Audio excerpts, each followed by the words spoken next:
In this video, I'm going to do some examples involving the midsegments, or the segments that connect the midpoints of the sides of triangles. Okay, so midsegments of triangles.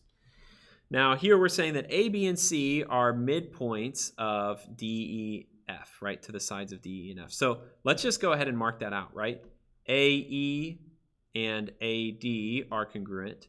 DB and BF are congruent. And AE and, EC and CF are also congruent. Now remember what we said in the video where we talked about all these midsegments. Since these lines connect the midpoints, they're parallel to these lines, and they're half the length of these lines. So AB is half of EF, which means it's congruent to this line created, this segment created by E and the midpoint of F, right? Since this is halfway down, then that means that this is halfway. So then that also means that this line here, AC, is parallel to DF, and it's half of DF. And ED is parallel to BC, and BC is half of ED. Cool. Okay, so let's look at this. Now that we've done this work, this is going to be easy. If DE is 10, so DE is 10, what is BC? Well, BC is half of DE, right? So that means BC is not 10. That means BC is 5. Because BC is congruent to half of DE, so BC is 5. Easy. If AB is 7, what is EF? Well, this is 7, so EC is 7 plus CF is 7, so that's 14. If DB is 8, what is AC? Well, if DB is 8, that's half of DF, then AC is 8, because that's half of DF. If EF is some K, we don't know what K is, it's something, then AB would be, well, it'd be half of that. So you could write that as K over 2, or maybe 1/2 K.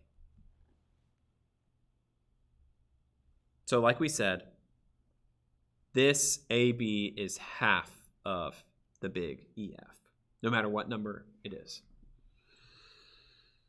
Okay, well, let's look here. Suppose that EF is 10 and DF is 14 and DE is 8.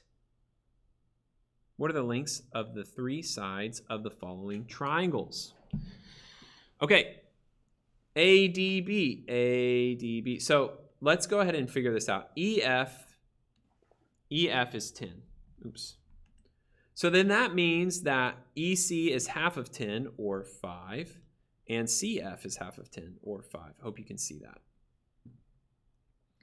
Okay, so these are both 5. And then DF is 14. So then that means that DB is half of that, or 7, and BF is also 7.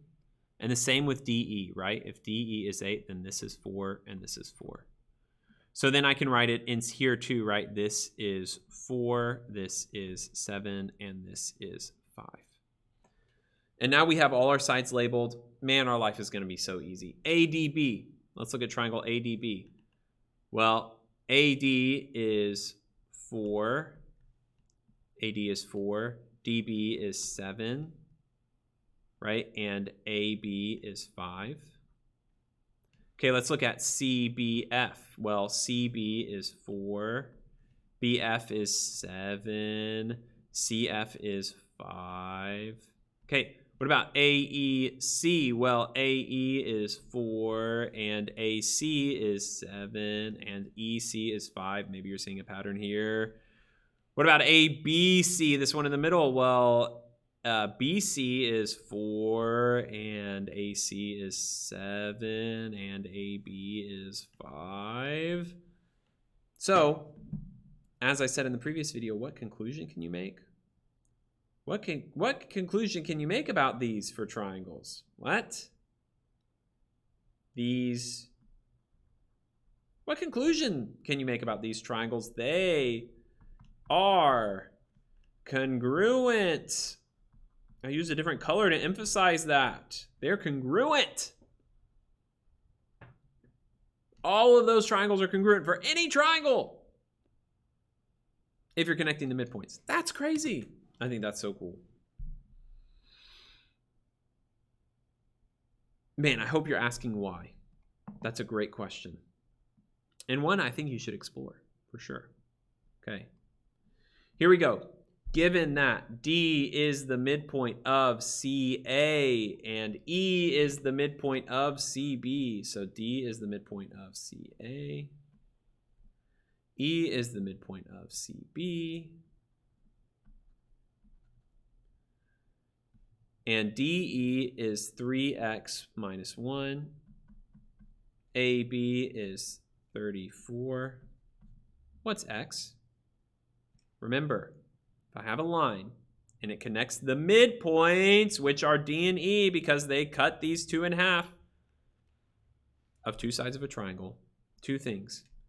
DE is parallel to AB, and more importantly, DE is 1/2 of AB.